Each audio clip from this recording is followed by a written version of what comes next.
And as promised and right on time, man, 10:35, I said I would have Scott the Shuttleman Phillips on the air with me. It is 10:35 at about 2 seconds when we went on. Scotty, how's that? Great. Would that have been okay in NASA? I mean, I was within 0.2 of a second. Is that close enough?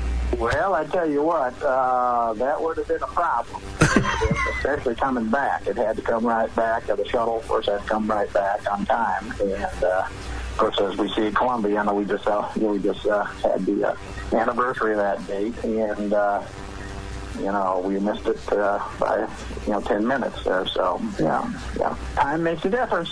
Man, it does. Well, yeah, for sure. Yeah. I will work on that. How's that? And then maybe my goal down the road is to coordinate with NASA. But 0.2 of a second, we were awful close on a live program. I think that it wouldn't have been good enough necessarily, and that would have been a disaster. That's still a mind boggler to me. Scott the Shuttleman Phillips with me right now. He's Northwest Ohio's own, and now I've been in Alabama for a long time. If you aren't following Scott, you should. That would be so difficult. How did they figure that stuff out back in the days where we didn't have the supercomputers? We didn't have all the things we got right now.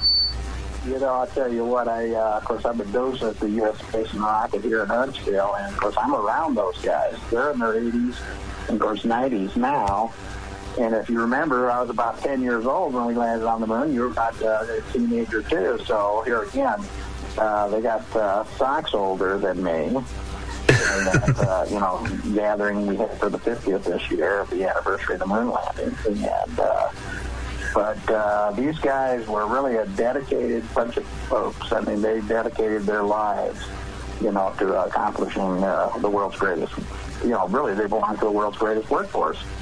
And to be associated with some of those guys was a great thing this year. And, so you think about 5,000 years of man's recorded history, what we do for 4,950 of those years. So we're very fortunate to live in the times that we live in with the computers, but we just did it by brute strength and by mathematics. And I go into these schools talking about the mathematics and science and engineering, what we call STEM, and we're starting to describe it as a superpower, in the sense that if a young person going to school today really wraps their mind around the math or the science or whatever, they can grow up and possess a superpower that can carry them all the way through their life to live a legacy like I'm living for the Space Shuttle program. So it's been a great journey. It really is, and it's mind-boggling to think about it. But it is good to see our school systems now pushing back to these types of programs and getting back to more of what I consider to be a core curriculum that needs to be enhanced in our kids nowadays. Yeah, in fact, I of course, when I was up there in the studio, in September, we talked about the microwave Dave Music Foundation, and I'm going into these schools talking to 5th graders up to 8th graders, and really, they want to attach themselves to something larger in life. And I tell them, go to, get that basic understanding, hands-on type thing, and that'll serve you well for the rest of your life. Yeah. And so develop those passions. And here again, that woodcrafting that I have and everything that I enjoy has carried me on It's the 61st birthday today. I was going to ask you about that. I didn't figure you would, be ashamed or afraid to tell me how old you are. And I was going to peg you right around that neighborhood. I was going to guess you at 60. How's that? Well, I appreciate that. In fact, I was, of course, 10 when we landed on the moon in 69, so it didn't take long to figure in Cameron Hospital in Bryan, Ohio.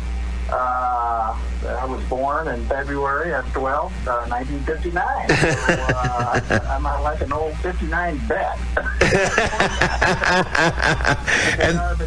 But Abraham Lincoln was 150 years old when I was born, because he was born in 1809. So 150 years later, I guess it was kind of interesting in school. Of course, I was in Montpelier, all those years, and they'd always make me read an Abraham Lincoln story or whatever. So I'm kind of leaning towards him as my favorite president anyhow. So hold on the stage there. Well, you know what? That would be one of the best ones you could pattern your life after, no doubt about that. That fellow was something else. I can't imagine having to live through the times he lived through.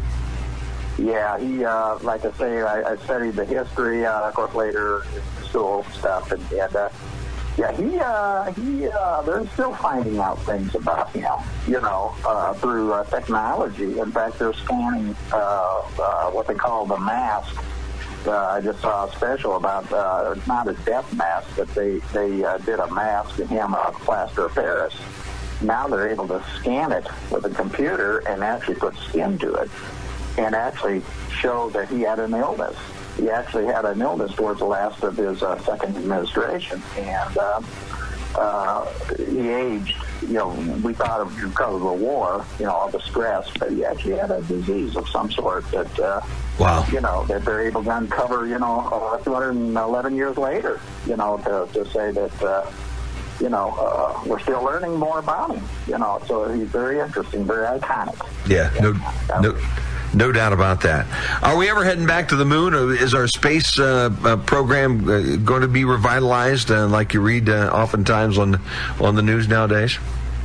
Well, I tell you what, you just hit the nail on the head yesterday. In fact, yesterday, the NASA administrator, a man by the name of Brandenstein, he actually announced the schedule to put not the first man, but the first woman, and of course another man on the moon, 2024. So Huntsville at the Marshall Space Flight Center, NASA's budget under the present administration has been increased about $25 billion. It's $25 billion, which is the largest budget that NASA has to date. So this present administration is taking it seriously, and Huntsville just got a $3 billion contract for the lander to land on the surface of the moon. Oh, wow. So we're looking at 2024. So to answer your question, yeah, it's something you're going to hear more about, and it was just announced yesterday that the NASA budget was increased, and of course you can look it up at $25 billion plus dollars, which puts us on course for the moon in 2024. And that's placing, of course, the first woman, on the surface, and then, of course, we can go to the polar regions of the moon and discover, possibly in water ice that's on the moon that has been bombarded for billions of years, that we might find life. Yeah. Not in our form, but in some microscopic-type life, and doing core samples for the ice. So we're of the generation to find out that there's life abundant out in our solar system just around the moon. So we're excited about that here, of course, in Huntsville, and of course, NASA has beamed me. Hey, I got an announcement to make. Sure. Is NASA just deemed me the NASA woodworker. Oh, wow. So I will be coming up to Columbus, Ohio. I'm coming up to Columbus to do a woodworking show, and about 6,000 people or so are going to come, and so I'm going to do a little bit of demonstration, and so I'm excited about that. So I'm very, very excited doing, possibility. We're looking at building a guitar for Ohio-born Lynn's 100th birthday. John would have been 100 in 2021. Of course, he died when he was 95. Wow. But, his wife, Annie, of course, is still alive. So we're thinking about building a guitar for him. Wow. To commemorate his life through music. And so I'm excited about that. So I'm in negotiations for that, too. So I'm just, like I say, it's an honor in my retirement to be associated still with the shuttle program, through my artwork. And of course, your support is great to be able to connect back to my roots, where it all started with my broomsticks. Yeah, that's where I used to carve my mom's broomsticks, and I'll tell you, it turned into me being the NASA woodworker now. So this is basically, Scotty, this is just something you were born with this drive, at least. Now, you had to develop the skill, I understand, but it sounds like if you were carving wood broomsticks at that early age, there was something in you that made you want to whittle. Well, I tell you, I was one of five, and I was the middle kid, and so we kind of had to do things on our own. My parents worked and didn't really have a lot of time, and so I had to develop my passion. And like I said, I carved my mom's broomsticks because they were hardwood. The trees outside, wouldn't carve as well because they were wet and not, dried out. And so I would cut her broomsticks and mop handles up and do carvings. But when I got in the shuttle program later in my life, of course, they challenged me, but I knew wood. I was from Ohio. They said, "Hey, Phillips, you're from Ohio. You know wood. You carve a shuttle model." I said, "I could." And 450 of those models later, through 30 years, I developed that passion, that love, I guess that inner love of, I guess if I would have worked for a cement company, I probably would have made cement trucks. Sure. Or tractors or whatever. But I just love the wood, and it's been a great legacy, to pass these pieces on. In fact, I'm going to be doing a shuttle model for an astronaut that's going to retire next month. So I'm still connected. The wood that started, 50 years ago. Developing that. And I would tell any young person out there listening that if you have a passion, go for it. Here again, develop that passion and attach yourself to something larger than yourself. And your legacy, when you get old like me at 61, you look back and say, hey, I had a good time and I'm still able to do it, and so that's something you can carry on for the rest of your life, Now, for folks who have not seen any of these, Scott, Facebook, you've got several. You got a Facebook account. You have an internet account, and all these types of things. Where can they see these models that you build? Well, I tell you what, we just put together a page. Of course, I have mentioned NASA, calls me the NASA Woodworker now. So I have a YouTube channel called the NASA Woodworker. And I've got, of course, Facebook out there that just started called the NASA Woodworker. Wow. Shuttleman Phillips. So you can look me up on, YouTube. And I've got a couple of those models on there. And I'll be live streaming from the wood show next month on that YouTube and on that page also. So here again, just not advertising, but here again, just telling folks where they can connect with that. But my website, of course, today is removebeforeflightbook.com. And you can see all my models at that point. Yeah. And, I serial numbered those, and so all those, I have 450 of those. But still do them today, obviously, and like I said, it's a great passion, and I get splinters now and then, but that goes with the territory. Now, these 450 different spacecraft that you have modeled out of wood, varying types of wood, are you contracted through NASA to do these for like a retiring astronaut at times? Yeah, there's down at the Kennedy Space Center, there's, of course, the orbiter Atlantis is retired, and it's in a museum down there, and a company called Delaware North. In other words, the government directly has contracted that out to a company to maintain that museum and to, do all the hiring and all that stuff. So it's through that entity, Delaware North, that they contract me to make these for NASA. And, of course, when I was with, the shuttle program, I was dealing directly with NASA. Yeah, I was right there on site. Sure. When, people, or, of course, astronauts obviously would come back post-flight. We were there. And it was during that time when, of course, the reputation started, and the hobby, of course, turned into work. But the fact that now that I'm retired, of course, I'm not connected, directly to them. And, of course, all the shuttle astronauts are retiring, or if not, most of them are already retired. But there's still some around. But they're here again, they're retiring one by one. And So they remember that I did that during the program, and they want one for, their legacy for their grandchildren, type of thing to say, hey, Grandpa flew that, or, Grandma flew that, or whatever. So I found a little niche there, in fact, an astronaut, John McBride, you can look him up, but John McBride was an astronaut back in the early days. He's retiring. And so they contracted, through Delaware North, through that company, me to build a shuttle model for him. And so we'll be giving it to him next month. It takes you how long does it take you to do one of these nowadays? Well, I tell you, I use, exotic woods in each one of the models, and actually I use the world's finest material. In other words, I'm looking for old growth material that's been around for, 50 to 100 years, well-seasoned, obviously, material. But to answer your question, about 70 to 75 hours to make one of my shuttle stacks. And then, of course, that doesn't include engraving and all the stuff. But about 75 hours. Wow. To make my models with 22 different species of woods in them. And so it's a labor of love, too, And like I say, my production is lower, in the future as I get older. But during the time I was in the shuttle program, I probably did about 20 a year. Wow. And I'm down to about a dozen a year now, because it just takes so much time.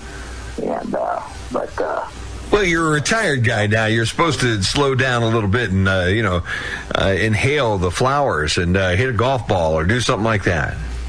Well, thing is, of course, I was up there in September with the moon tree, and so you got, like I said, my time is, going to the wood shows these days, and of course, other projects that I got going on, especially honeydew projects around the house.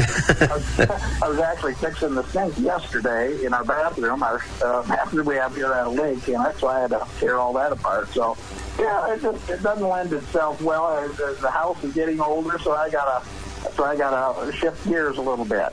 Out in the shop every minute. I gotta be in the house fixing some things up, But I enjoy being out in the shop. It keeps me, I get to spend a little alone time with myself, and it's just a place that I can go to really do my thinking, like I say, it ends up with a model or something like that I can give to inspire people. That's the name of the game. It's sort of like what Kathy does. Your Kathy that does her painting and everything. She wants to inspire people. Yeah, no doubt about that. And that's a good... What a wonderful, healthy lifestyle and a goal for life. It does take the stress down just a notch or two, doesn't it? Well, I tell you what, we get in, people want to work, that's fine. In fact, we, of course, up there in Williams County, I was taught their work ethic. And that's, of course, got been going for 33 years in the shuttle program. But, as we get older, our acuity goes down a little bit, in the sense that maybe we wouldn't climb around the shuttle like we used to. I definitely wouldn't go in there as Mudman anymore. But you would know that we did some pretty dangerous things. And danger is for young people. But, in the sense that, we may not be as sharp as we need to be to climb around things like that. So, I took advantage of my youth and did right by people, but when you get to the end of your work career, what I've discovered is I'm on an economy that's called God's economy. And the fact, when I say that it's your legacy. You live in your legacy. Yeah. And so it's been a terrific opportunity for me. I'm just an average. You would have done exactly the same thing being from where you're at, and you would have done the same thing, but I just had the opportunity to be attached to the world's greatest workforce during that time. Fantastic. Scott, we're going to leave it with that one. We're heading to the top of the hour right now. Happy birthday, my friend, and then thanks for joining us on your special day. Well, I appreciate you thinking about me today, and like I say hi to Scott and Pam for me. And I'll probably be coming up, maybe, obviously, with the moon tree type of thing.